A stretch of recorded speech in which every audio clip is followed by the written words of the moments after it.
Okay, so good afternoon or good morning, everybody.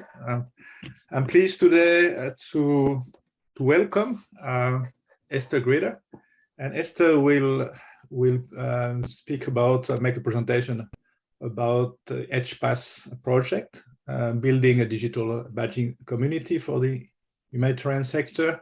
What I just want to say before Esther start that the HPass passport is the first passport, the first dedicated passport that we have set up in collaboration with a big customer. I think we started already in 2016 or 2017. I'm not really sure. And the Save the Children, HLA, has a long experience and about badging. But the most important, I think that HLA has been, or Save the Children has been the first organization to think about badges in the context of community. So badging for a community, using badges in a community. So Esther, the floor is yours. Thanks. So thanks everybody. As Eric says, I work for HPass, which is a project based out of the Humanitarian Leadership Academy, which is part of Save the Children. So a few different organisations involved there. And as Eric mentioned, we've been using Open Badge Factory since 2016, 2017, not quite sure exactly which, but it's been quite a while now. So we've seen quite a lot of evolution on the platform. And we've also seen our user base grow and change quite significantly within that time as well. So I'm just going to talk today a little bit about that. That's me. This is what we're going to talk about. So first of all, we're just going to talk a bit about what is HPass, in case you're new to it, some practical examples of how it's used, what we're doing to build a community of recognition among the organisations that use HPass and also the individuals, and some of the things that we've learned so far. And then if there's any questions at the end, I'll be happy to answer those as well. So first of all, what is HPass and how does it use digital credentials to recognise humanitarian skills? Now, the next slide is going to be very familiar to at least one person in this audience, but I'm just going to go through this quickly, which is some of the things that we had in mind when we were creating HPass. So some of the challenges in the humanitarian sector that we wanted to address. So the first one was learning on the job. So humanitarians tend to be time poor. A lot of the learning that they do is actually through practical experience rather than necessarily kind of formal courses and assessments. So we wanted to set up a system for the humanitarian sector that would enable us to recognise lots of different types of skills and experience, not just formal courses and assessments. We were also thinking about rapidly changing contexts. So the idea that humanitarians, probably even more than people in other sectors, need to be really adaptable and able to pick up new skills all the time. And I think there's a lot of talk about this more generally across all sectors, you know, the need for lifelong learning, but I think in the humanitarian sector, it's particularly relevant. And then lastly, movement and rapid deployment are linked really. So the idea that humanitarians are moving frequently between locations and organisations, they need to be able to evidence their skills and experience quickly in order to be deployed into the right placements. Those were some of the things that we had in mind. And what we created was this idea of a myHPass profile, which sits on Open Badge Passport. And anyone can set one up who has an interest in developing their humanitarian skills or working in the sector. And it's a profile on which they can gather digital badges as evidence of their skills and experience. And really importantly, they can gather those badges from a whole bunch of different organisations. So at the moment, it's around 30 organisations. So the idea being that they just set up this one profile, they maintain it throughout their career as they move between organisations and as they're deployed into different responses, and they can build up this portfolio demonstrating all the skills that they've gained. And at the moment, we've got around 23,000 users on there, and that number's growing quite fast as well. This is an example of what a profile looks like. This is just a mocked up one. So Victoria is not a real person. So as you can see, it's just a little picture and a bit of information. And then they can showcase their badges on there. You'll be really familiar with this format if you're already an Open Badge Factory user. And they can then also locate themselves on the map. So you can see that this person has got badges from 2 different issuers there. So actually, these 2 issues happen to be linked, but there's some from Save the Children and some from the Academy. So now getting involved with HPass, it was kind of, for me, when I started getting involved in 2016, it was the first I'd ever heard of digital badges. But I've learned a lot about them since and been involved in various different badging communities and things like that. And I guess one thing that I've noticed is that what makes HPass different from other badging initiatives is firstly that it's global. So a lot of badging initiatives seem to be focused very much around people that are living in Europe and the US at the moment. And so HPass has a target audience, which is much wider than that. And it's also the fact that it's sector-wide. So I think we see a lot of badging initiatives that are based around a particular institution, which is issuing badges to its learners. Whereas HPass is sector-wide in that there are so many different organisations which operate in the humanitarian sector, and we're aiming to create something which is used by as many of those as possible. So here, this is just to illustrate what the audience. So my point about it being a kind of a global initiative. So you can see here our top myHPass user countries and our top badge countries, so the countries that have earned the most badges. So you do still see in those lists countries like Great Britain, US and France. But you can also see that a lot of our users come from countries that are actually the countries affected by crises. So Philippines, Nigeria, Yemen, for example. And I suppose at the moment, there's probably a little bit of a leaning in places towards English-speaking countries, just reflecting where the majority of our badges are related to English-speaking courses and things. We've also got our gender breakdown. So actually, you can see that we have a lot more male users than female at the moment, which we think reflects, in a lot of places, the actual makeup of the humanitarian sector. But that's something that we're trying to look into and work out whether that is in fact the case, or whether there is some barrier to females using the platform. Here I'm just illustrating all the different kinds of professions that are within the humanitarian sector. So this is just an infographic which we developed to enable our users to kind of understand the different types of careers that are in the humanitarian sector and kind of suggest a badge to them to get started in those particular areas. But you can see from this that there's a lot of different types of professions that fall under the humanitarian umbrella. So here we've got thematic professions such as water and sanitation, health, mine action is one on there, nutrition. So these are all kind of technical specialisms. And then on the other side, it's functional professions. So it's almost like the professions that support those technical speciality areas, things like communications, logistics, project management, financial management. And here you can see some of the different organisations that are using HPass at the moment. So these are some of the 30 organisations that are issuing badges via HPass, and which individuals can then collect badges from on their profile. And what I've shown here is that we've got different types of organisations among those. So training providers, both local and global. Lots of NGOs and international NGOs, a few networks as well, and we've got 3 academic organisations on there too. Now, give me some examples. So just to illustrate then a couple of ways that different organisations are using the badges through HPass, to bring it to life a little bit. So this is an example from an organisation called RedR. And they are a dedicated humanitarian training provider. That's the kind of the focus of their business.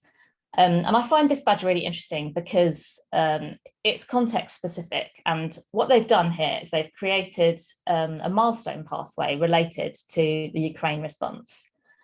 And they've used within Open Badge Factory the milestone feature, so the feature that enables you to earn a number of different badges and then automatically earn the milestone badge as a result of that. And what that enabled them to do is bring together a whole bunch of different courses that they had already created, but which were also relevant to the Ukraine response, and then add to that some Ukraine-specific learning in order to create their milestone pathway. And this was something useful for them to do because the Ukraine situation meant that lots of new people were getting involved in humanitarian action that had had no cause to be involved in it before. So you can see there the list of different courses that make up this pathway. Then secondly, this is an example from an organisation called Global Buildings Performance Network. And the reason that I've included this one is because I like the way that they've used the badges to reward social action. So not just rewarding formal learning, as we talked about before, but the idea of also rewarding action that people have taken as a result of their learning. So over here, they have a badge that is related to a course, but then these two badges to do with expert and champion are for people that have really become experts in their cause and shared their expertise and then taken action to reduce emissions in the global buildings sector. So I found those badges quite interesting, and they're relatively new, so I'm really interested to see how they pan out in practice and what the uptake is for that network. And then lastly, this is an example from the Humanitarian Leadership Academy. So we've got this interactive game called In 90 Days. And what it does is it puts you in the position of being a field manager in a humanitarian response. And you have to make decisions based on the resources that you have available in order to put in place the most effective response possible. And the interesting thing is that the badges that you earn through that game relate to the kind of characteristics that you've most displayed whilst doing that. So for example, you might have displayed really efficient use of resources, or you might have displayed a high level of accountability and involvement of local people. And you earn 3 badges which correspond to the kind of skills that you most displayed through that. So I found that quite an interesting use case in order to be able to reward not just kind of what you've learned, but also what your kind of personal characteristics are, what you're bringing to the situation.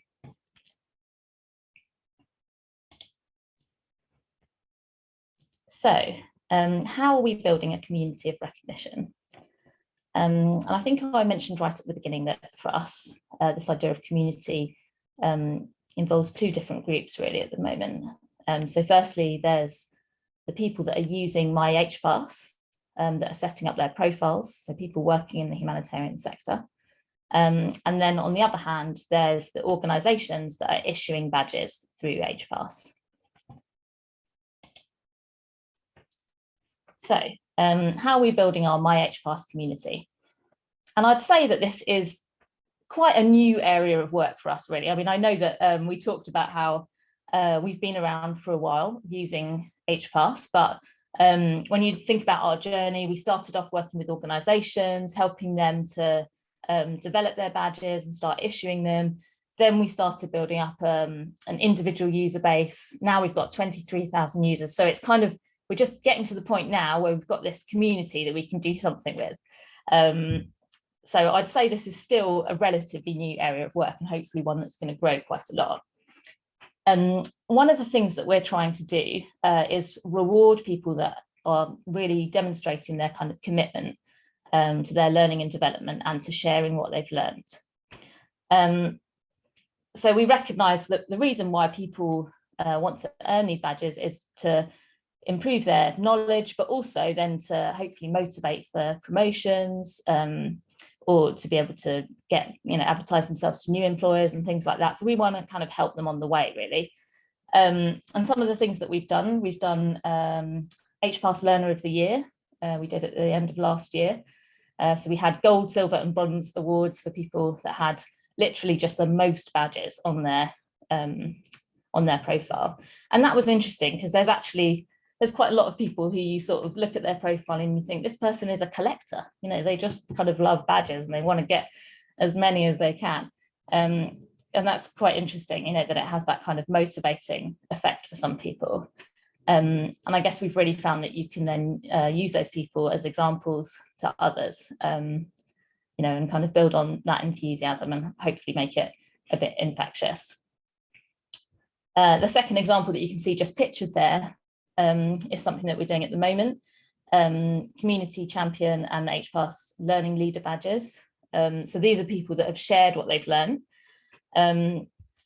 So really, it's mostly sort of a social media thing in a way, somebody kind of posting up their badge and a few points about what they learned from that course, for example, and doing that a number of times in order to be able to earn the badge. So that's interesting. We're just kind of seeing how that unfolds at the moment. I'll bring up a couple of points about that later on as well. And then you can see we've got myHPass profile of the month. So that's just profiling an enthusiastic user each month on social media. The other thing that we're trying to do really is kind of create some added value to being part of the network, beyond just being able to use the features on the platform. What else can you get from being part of this community? So some of the things we've started thinking about is the idea of whether you can get discounts on paid for training courses and things. And we're also trying to create lots of different sort of career guidance materials to sort of contextualize, I guess, the badges that are on offer and make people kind of able to understand, well, where would earning that badge fit into my overall career path? So helping people to understand kind of the purpose of being part of the platform in that sense. And then, of course, we're also, as new features come out on Open Badge Factory, we're trying to use those as well and see how they can fit into our plans to build our community. So, for example, the news feature is really useful, that new feature where you can post up different news items and they pop up in the passport. The feature where it shows new badges that you can earn and things like that. Those are really helpful. So as each of those comes out, we just try and think a little bit about what can we do with that feature. And here I'm just showing as well that we sort of create some, I suppose, Open Badge Factory itself has some of these types of resources too, but we kind of create our own HPass branded versions and things so that our organizations can then pass these on to their users too. So these are some little videos, how to make your badges public, how to download the myHPass app, how to share your profile with a QR code. Some little things like this that are just very short so that people can quickly see how to do something on the platform. And these are some more resources that we've got up on our website. So just a video explaining the platform, really short resources about what to do with your digital badge, the career infographic that I showed you before, and one explaining what digital badges are all about. Now, so onto our second community group then, which is organisations. And as I mentioned, we've got around 30 organisations issuing badges through HPass. And I guess one of the things that we really want to do is provide opportunities for organisations to share their learning and approaches. So we have these little network webinars that we run where people can get together and share what they've done. So for example, the Global Buildings Performance Network guys shared some of their learning last time. We had some sharing from voluntary services overseas in the last one on how they're using their badges for compulsory training, compulsory induction training. And we also had the guys from RedR sharing that Ukraine milestone badge that I showed you. So we just try to provide those opportunities for organisations to kind of inspire each other and us in terms of what they're doing with the platform. We also aim to sort of give them opportunities to raise awareness of their courses through us. So whether that's kind of using the advertise your badge feature that is on Open Badge Factory, or sharing their stuff on social media, giving them that extra opportunity to reach a wider audience. We run inductions for each of our new organisations that gets involved and support them to create their badges. We create different communication materials for them to share with their learners. And we've got this kind of really long-term ongoing goal as well of just trying to kind of foster ways for organisations to sort of collaborate with each other in terms of their actual content. So one thing that I'll show you later is a pathway that we're creating that aims to bring in some content from different providers, for example. So just finding ways that HPass can facilitate a kind of deduplication of effort in the sector, I guess. Because at the moment, lots of organisations will produce kind of similar trainings and things like that, but where can we remove some of that and make sure that there's a bit more coordination? But that's a really kind of long-term goal, as I said. And here's just, again, some resources on our website that we offer. So you can see on the left-hand side there, we just got some kind of case studies of different organisations that use HPass. And on the right-hand side is an infographic called 5 Steps to Engage Your Audience. So this is about how, as an organisation, you use the badges in practice. You know, don't just issue them necessarily, but inform people beforehand about what they're all about. Celebrate people that have earned them, create pathways that they're part of in order to motivate people to complete all the different badges and the pathways and things like that. And this is kind of a really simple infographic, but actually one of our organisations did kind of use this as the basis for their whole badge strategy. So they kind of just took each of these headings and thought about what it meant to them in the context of their audience, and built their badge strategy around it. So I think it has been quite handy for a couple of organisations in that sense. So what have we learnt so far? So we've learned lots of things, I think. So I'll just give a bit of a snapshot of some of the things that kind of came to my mind first in terms of what we'd learnt. So this first one is all about terminology, and this may be specifically for our audience. It may not necessarily be the same for other organisations that use Open Badge Factory. But for us, I think it's interesting that how the term badge is received compared to the term certificate.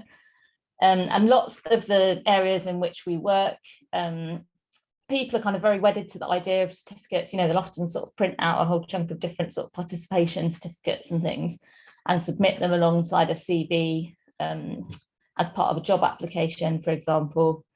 Yeah, and they're just really wedded to the idea of a certificate, and they know what it is, you know, whereas a badge may have more of a kind of something for a child, you know, scouts or guides type implications for them. So it's really important to kind of think about the terminology that we use, and also, you know, if we are using the term badge as opposed to certificate, how we're kind of explaining what that really means in this kind of modern use of the word.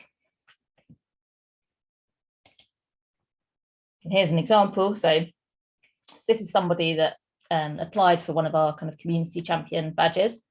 So super keen HPass user, really likes our platform. But at the same time, they also said they would like to have certificates that can be more visually attractive. So you can see that even somebody who's super keen about this platform is also still thinking about certificates a little bit.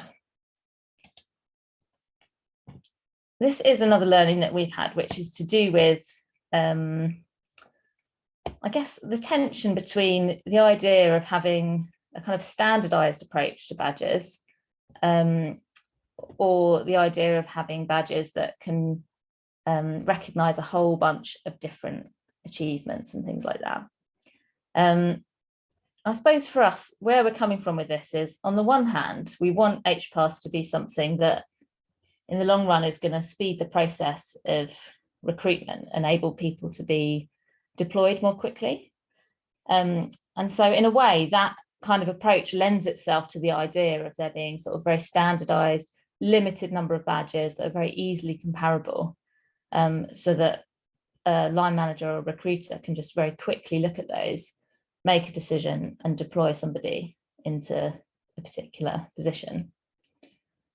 But then on the other hand, thinking back to our original goals for HPass, it's also really important that we're able to offer something that can recognise different types of achievements, which suggests much more that there would be all kinds of different badges, and that there's not going to necessarily be that kind of standardization, and that really there's going to be as many badges as there are experiences out there, So I think there is kind of an inherent tension there, which is with something that we're just always thinking about, and that we definitely haven't necessarily resolved yet.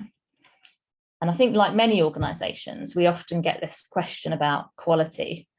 How are you going to guarantee the quality of your badges? And I think it's also, again, relates back to this certificate versus badge idea. Badges just don't sound that serious. How are you going to ensure quality? And again, it's not something that we've completely answered that question yet. But I think at the moment where we sit is that transparency is the key thing. So the wonderful thing about having a digital badge compared to a certificate is that it has metadata. So you can put all the information in there about exactly what somebody's done to earn it. And so in that way, it can be used flexibly, and you can always see, what the relative value of different badges is. And having said that, though, we also do have our HPass quality standards, which some of our organisations are certified against. So we've got these really kind of rigorous even standards of humanitarian learning and assessment, which I'd say about a third of our user organisations are certified against. So that's quite interesting. And hopefully in future, we'll be able to persuade more of our organisations to go through that process as well, so that we can absolutely verify the quality of what they're producing. And then, of course, we also use some of the features available on Open Badge Factory to kind of increase the transparency as well, and to demonstrate the quality of the different badges on there. So one of them is endorsement, the idea that organisations can endorse your badge. So if they were involved, for example, in developing that course, or if they want to signpost their staff towards that particular course, that they'll be able to endorse it, and that lends some extra value to the badge. And then alignment to a competency framework. So there's a whole bunch of different competency frameworks used in the humanitarian sector. So something that I'm always thinking about, and we haven't progressed too far down this road yet, is the idea of how you can align to those competency frameworks. And it's an interesting one because the competency frameworks themselves are also not that well known and well used in the sector. So the idea would be to kind of make it so that they are better known and better used, and that there is more consistency in terms of how skills are defined across organisations. And then lastly, popularity with peers. So obviously you can see how many people have done each badge in Open Badge Factory there. So people that go into the Explore section on myHPass can find all the different HPass badges, and hopefully can use that feature as well to be able to choose which course they want to take or which badge they want to earn.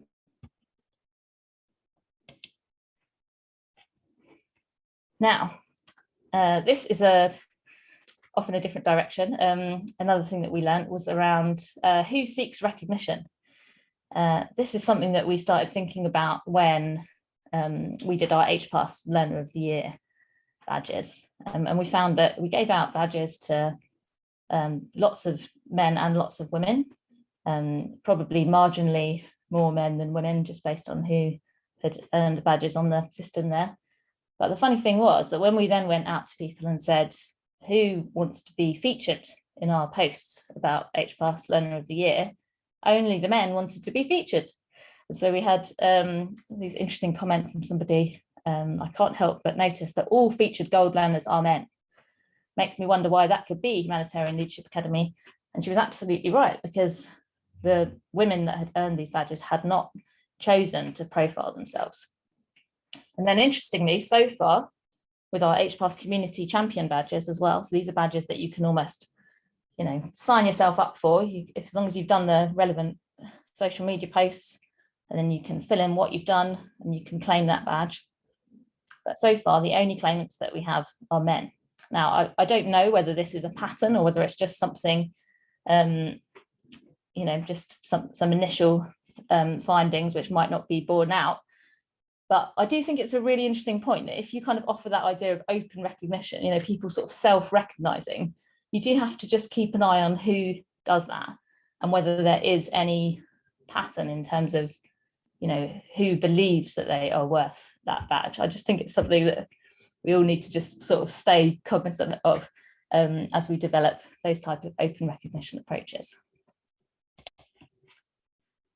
And then this is a learning that I'm sure a lot of organisations are very familiar with. So the idea of engaging employers. For us, this is still the missing piece. It would be really nice if in our community of recognition, we felt that employers were a really sort of key group as well. But at the moment, I don't think that's necessarily yet the case. And it's just kind of thinking about, well, how systematically can badges be incorporated into kind of recruitment and promotion processes? How do we get badges in front of employers and make sure that they understand how they work, how to compare different badges and things like that? Not something we've cracked yet for sure. And here is a work in progress, which is a little idea that we've had around this area of how do you engage employers. It's this idea of the response ready pathway. So having a number of kind of badges that represent the very sort of minimum knowledge that every single person needs to have who gets deployed into an emergency response, and whether that badge could then become something that is recognised by a number of different organisations and therefore becomes recognised by employers as something that they almost tick off. If they've got that badge, okay, they can move to the next stage of the recruitment process or something like that, as a way to start getting these badges in front of employers. So that's just an idea that we've had and something that we're working on at the moment.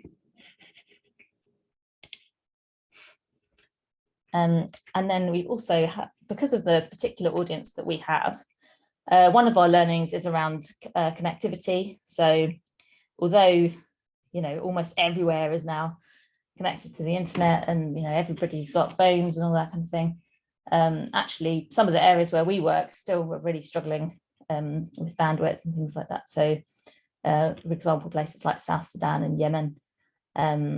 So there are some issues around that. And one of the things that we've been thinking about is whether it would be possible to have, for example, an offline version of the app so that people can still call up their badges even if they're not online. But yeah, we just have to recognise that with our audience, it's always going to be a little bit more difficult. It's not just that everybody's online and everybody's completely bought into the digital age just yet,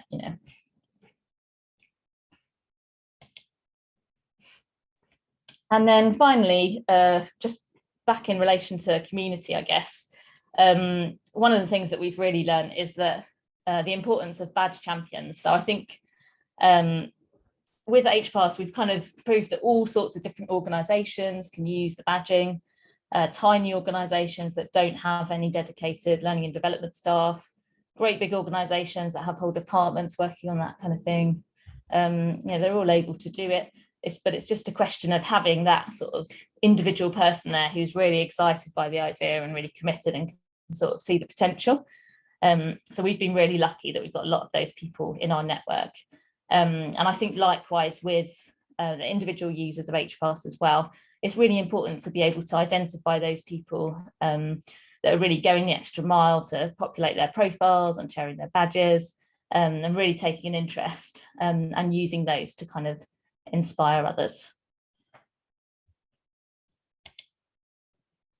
And I think that's it. And I haven't in any sense kept an eye on the time, so I'm not sure where I'm at with time. But if anyone's got any questions, I'll be happy to answer them. Thank you very much, Esther. Yeah, it was really good. The timing was perfect, and the contents were more than perfect. But, so do we have questions? There is something in the chat already. Do you want Don to ask your questions? Or? So Don is saying. Well, yeah, I need to go. I need to go like this when I ask the questions because they're very nerdy. Oh, okay. So basically, just to the certificate thing, and maybe I should formulate that as a question. Are you guys experimenting with the PDF badges for customizing the PDFs yet? We haven't done the customization bit yet, although definitely interested to do that. Yeah, we are. So, you know, I don't know, well, you do know this, but so originally all of our users were on premium, and now we're moving everyone onto pro, so they will have like at least a minimum certificate capability. Yeah. So I'm just on the verge of experimenting with like a full page certificate that would have a link to the hosted credential, and then maybe you'd have the following pages or not. So you could have a gorgeous looking certificate that could be full page and just fill in the name and then have the link. I'm just seeing whether that can work, because you can have these, it's like a watermark. So treat the certificate like a watermark and print the name on top and then have a link to the hosted credential. And that would be very close to what they're used to, I think. So please do, if you create something beautiful. Okay. My way and I'll look at it. Thank you. So other and then you also, oh, sorry. Go ahead. Yeah. Did you also ask about whether we've done any surveys as yet? Yes. Yeah. Yeah, which we haven't really done. I mean, in terms of those community champions and learning leader type people, you know, there's a sort of bit of a survey question thing in the bottom there, you know, for people to put their comments, but that's really asking people that are already, you know, quite interested in the concept and stuff. You know, you're not finding out what the reactions are from people that just haven't understood at all and things. So no, we haven't sort of done anything like that just yet. Yeah, but hopefully we'll get that. I think going out this week is the eCampus Ontario one, so I'll try and I think it might be great to sort of share results across the dedicated passports and maybe sort of build on somebody else's survey or whatever. So I'll try and share that on. Yeah. No, I would absolutely love to do anything that can kind of compare approaches, and I'd be really interested in any kind of joint research or anything like that. And I think you answered the one about employer use cases, where you said, you know, you're looking for ways of using this beyond induction, beyond professional development for people. I guess a question about what I would call a pure assessment badge. So kind of like certification, this person can do this thing, not they completed this course, along the lines of humanitarian, what is it, standards for assessment? I forget how, because they sound different. The titles are different. So is anybody doing that right now? Because there's a sort of a bit of a buzz about it right now in Canada. Yeah, so you might remember back in the day, PHAP developed some credentials they're just pure competency assessments. I think there's 8 of them. And they're on topics like cash and voucher assistance, which is a really big topic in humanitarian response, monitoring evaluation, things like that. So those are still being used. Then there's also the PM for NGOs badges, so related to, you know, PM, DPRO, project management, financial management, and things like that. There are training courses that you can take with different providers that relate to those, but the badges themselves just relate to the assessment and proving your competency. Okay, so that's interesting, because both those examples are like multi-choice psychometric testing, as opposed to, you know, show me your portfolio, or I validate your performance on the work site. Okay. Yeah, we haven't got too many of those yet, and I'm also really interested in examples of those that can work at scale, I guess. Mm-hmm. You know, because that's the thing, isn't it? There's always a reviewer involved who has to get up to their neck in looking at all these different submissions and things like that. So I'm just really interested in how can this work without that element as well. Yeah, that's exactly the question in Canada. So yeah. So I think that covers. Some other people have. Oh, Stella has a question, so I'll just. mute myself. Hi, Stella. Oh, do you want me to have a look in the chats? Well, first I had a comment about We can't hear you very well, Stella. Oh, I had my microphone. Okay. Here. Yeah. No, well, first my comment about the golden thing. I can't remember what the name you had for the golden thing of more males and females.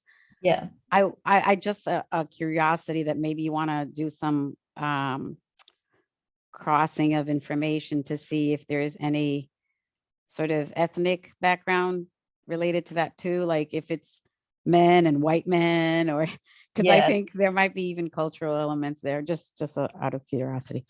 But anyway, my question to you is related to the percentage of people that get badges, but that do not open accounts, that do not create their account, their passports, or everyone that gets a badge is inside the passport. Because we have a lot of people that get their stuff in I mean, we have a very different situation than you have, because you have a very focused kind of capacity building thing, and we have a wide variety of stuff going on. So a lot of people that are unrelated to each other, but in general, we find that so many people get these things in their mail and do nothing. Yeah, I think so. I'm just thinking on most people's inside most of the organizations OBF accounts where they have their acceptance rates, it's around 60-70% or something like that. So yeah, okay, so they're definitely still a high portion that don't. And I think it's kind of where we're at with the whole sort of concept of digital badging is still quite early on for a lot of people, isn't it? I mean, a lot of people are quite new to the idea of a digital badge. So I think there's probably quite a lot of work. And also this whole thing, even within the bank, for people that know that we have a platform, when they advertise badges, the first thing they say is to share on LinkedIn, right? And you have to sort of make the case that, well, there's this other place, blah, blah, blah, blah, blah, blah. Yeah. And sometimes when you get there, people are just whatever, Yeah. Yeah. No, I think there's definitely always a spectrum of, there's people that are just really enthusiastic users, and then there's people that just don't engage at all. And it's sort of, I suppose, in a way, you're trying to kind of capitalize on the people that are really I mean, I do think there's a few things like improving the way that where the instructions are for making badges public and profiles public. And things. There's definitely some bits and pieces that could be done there, which will just make the whole experience a little bit smoother, Yeah, but you're already considering that they got to that point, you know what I mean? Yeah, that's I'm talking about people that don't even get there, Yeah, I suppose it's interesting, like we have to sort of like make a case for the passport itself beyond the badges. And I think that is, it's a little bit difficult, isn't it? It's like that idea of, it is. It's the portfolio. It's like showing that you are a person who is committed to your learning and development over a long period of time, and that you've built up this. And the idea of the badge being a living element, right? That you can you can add things and so forth. That's still very hard to explain. If I may comment this point, I mean, HPass has now a great community, but it took more than 5 years to achieve. I mean, the problem at the moment we have, I think, 8 dedicated passports, and let's say that in my experience, it takes several years to feed the passport to have a kind of critical mass. When you have this critical mass, it starts to get interesting for the badge earners. And of course, working with you, Stella, working with Esther, we've been working a long time with Esther. We have been basically, I would say, evaluating the state of development of the community and bringing new features. So we are going more to interaction. So as you tell you need new features for the news, for example.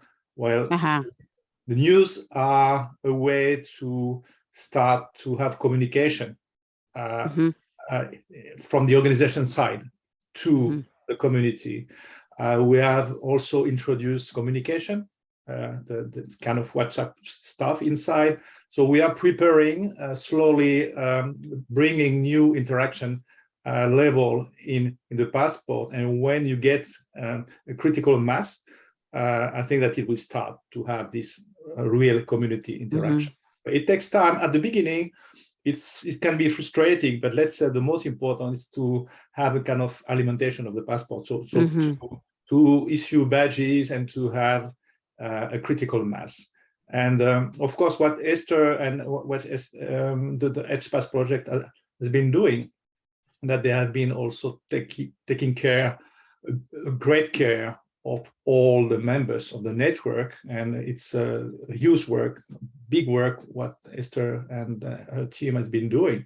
It's to basically facilitate, to support all this organization in the network, to be badge issuers also, to get this member of the network involved in issuing badges. And at the very beginning of the project, I remember that there was a kind of base, set of badges that were very based on, I would say, standards that got the people, I would say, interested in badges. They were, let's say, official body badges, and they were attractive from a professional point of view. So I think it's a very interesting process, and let's say it takes 5 years for having a good working community. That's sure. And well, so patience. Yeah, and you can get good result before it, but perhaps that's more, let's say, smaller cases. I mean, inside the passport. So yeah. But what was very interesting in Esther's presentation, that we already see the next step. So that you are a community which is not working. There is clearly, I would say, connection to training, connection to competencies, standard, and so on. Now there is more interaction level, and then, as I've been telling, in the future more about analytics, to understand what is happening, and of course analytics to provide new opportunities to the passport earners, and the connection with services, like, for example, employability, things like you could have badges connected with job offers and all this kind of things. Sorry, I'm speaking a lot. That's all right. So I'm just looking back at these couple of the questions in the chat. There's one from Emily here. Did you ever think about a commitment badge? I want to be a humanitarian. Which, yeah, that's a really great idea. We had something similar right at the beginning called an HPass supporter badge, but didn't quite use it in that exact way. So I think that's potentially a really because you have already a large community, but maybe to attract new people, open your community. Yeah, no, absolutely. I mean, we're definitely interested in expanding beyond where we are now. It's, we'd like to be much bigger than this. So that's a great idea. I'm also just seeing about Don's putting comments about employer use cases as well. Yeah, definitely really want to get some of these interesting use cases. I suppose one that's hopefully in the pipeline. I mean, as you know, lots of these things take a long time to kind of come to fruition. But the Red Cross is developing their cash hub. So this again is about cash and voucher assistance programming, which is a really big new area in the humanitarian sector. And so they've got a competency framework around cash and voucher assistance, which is really sort of granular. And they're developing a whole bunch of learning that fits into that competency framework. And, so by completing different bits of learning and things like that, you can demonstrate different levels of competencies, and those are going to be linked then to specific roles within the Red Cross network. So that's quite interesting that they are planning for there to be this competency framework which links to actual jobs, which and the badges will underpin the competency framework.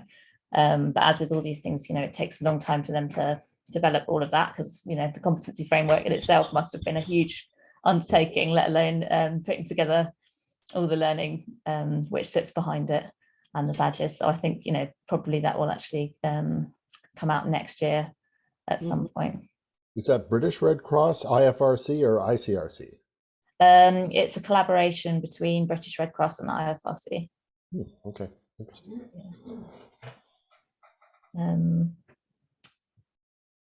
Yeah. Okay. Do you have other questions for Esther?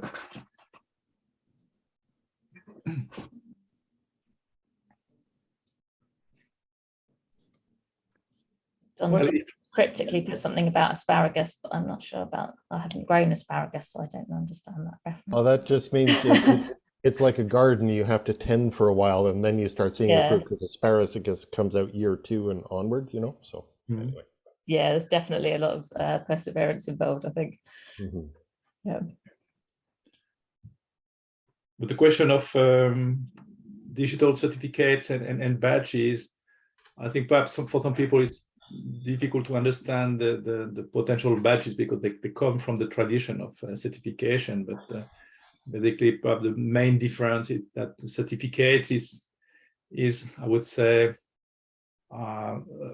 end product. That the badge is a connector. So the badges can be enriched, can be something that is connecting people in the community. So, but I don't see with Open Badge Factory, I don't see any opposition between digital certificate and open badges as connectors. What we try to do in our development is to combine the both sides. The certificate is more, I would say, turn in the direction of the organization, in the formal recognition side, and the badge give you the possibility to just get it, share it, to get people connected, to get more endorsements and so on. So they are a bit like two faces of the same entity. But yeah, I definitely agree that a combination is the way to go, really, rather than trying to be in one camp or the other. Because I think people, as they receive digital badges, will gradually come over that idea. And I think some of the most kind of obvious arguments for most people are firstly the kind of the metadata aspect, you can really see in detail what somebody's done to earn the badge, but then also just the idea that certificates people still think of as that's a paper thing, and then this is an online thing, and everybody knows that everything's moving online, that we're just becoming digital people, our whole identity is digital, and so our skills need to be as well. I think those are arguments that most people seem to buy into, I think. That's why we developed this PDF badge solution, which is basically just the same data than the badge, but it's just a different kind of visual representation. So it's just the same badge, but represented as a traditional certificate. And it's getting more and more popular, but what is important that basically they are not different things. They are the same thing into a different representation. And when you push your PDF badge into Open Badge Passport, into HPass, into IDB Passport, it just becomes a normal, standard Open Badge. When you download it as a PDF, you can get it as a digital certificate. So that what I just wanted to say, because we're running out of time, one of the things I want to experiment with is, can you make it look just like a certificate, but with that link to the online thing, and not even show the other information, make the people use the QR code versus have the further information, because it's up to you what you want to show. But in the PDF display, you don't have to show all the metadata. You can sort of suppress things. That's the other aspect of it. So it could be just a certificate, could be the certificate followed by all the badge information on pages 2+, or something in between, right? So it's yeah. But you have both Mhm. things, and, yeah. Okay. So thank you very much. If we don't have any new questions, perhaps we can stop here. Thank you, Esther, for this great presentation. And I think it will be in YouTube in, let's say, 1 or 2 days. What do you think, Emily? Yeah, tomorrow. Yeah. Tomorrow, okay. Yeah. So I'll stop recording. Thank you. Thank you. Thanks Thanks a very lot, much. Esther. Thanks so much. Thank Bye-bye. you. Bye. Bye. Bye.